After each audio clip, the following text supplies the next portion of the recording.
Super cinema చాలా బాగుందన్న. Fight చాలా బాగుంది అన్న. స్టోరీ మన నార్మల్ స్టోరీ అయినా సరే టేకింగ్ ఎక్సలెంట్ అన్న. ఎన్టీఆర్ ని చాలా బాగా చూపించారు. దేవరా సినిమా బాగుందా చూపించిన విధానం సాటిస్ఫై అవ్వలే మేము దేవరాలో. కానీ దీంట్లో సినిమా ఎలా ఉందో పక్కన పెడితే ఎన్టీఆర్ ఎక్సలెంట్ అన్న. ఆ పోర్ట్రేయల్ కానీ, ఆ ఎమోషన్ కానీ, యాక్టింగ్ కానీ, అసలు దేవరా కూడా సినిమా బాగానే ఉంటది. కానీ ఎన్టీఆర్ చేసిన విధానం, చూపించిన విధానం ఇది ఫార్ బెటర్ అన్న. కానీ స్టోరీ కొంచెం రొటీన్ అనిపించవచ్చు జనాలకి, కానీ పక్కా చూడాలి. అసలు యాక్షన్ మైండ్ పోతుంది అన్న. అసలు ఫస్ట్ నుంచి లాస్ట్ దాకా కూడా 10 నిమిషాలకు యాక్షన్ సీన్ అన్న. అది 100% ఎమోషన్, యాక్షన్ అన్ని చాలా బాగా పండాయి అన్న. కానీ అదే స్టోరీ కొంచెం ఇది. కానీ ఇంకా మనకి స్పైవర్ స్టోరీస్ అన్ని అట్నే ఉంటాయి. ఆ టెంప్లెట్ అనేది చేంజ్ కాలేదు దీనిలో కూడా. కానీ ఎన్టీఆర్ అన్న మాత్రం మా చింపేశాడు అన్న. అసలు అమ్మా డాన్స్ మాత్రం బరాబర్ చేశారన్న. బిఎస్ వద్దు మనకి, ఇద్దరు బరాబర్ చేశారు.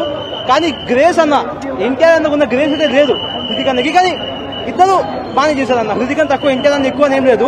కానీ మనకి ఎన్టీఆర్ అంటే ఇష్టం కాబట్టి మనకి కనిపిస్తుంది ఎన్టీఆర్ డాన్స్ లో గ్రేస్ అనేది. ఎక్సలెంట్ అన్న, చాలా బాగుంది cinema. So Lokesh Kanagaraj was a very successful director. So I wanted to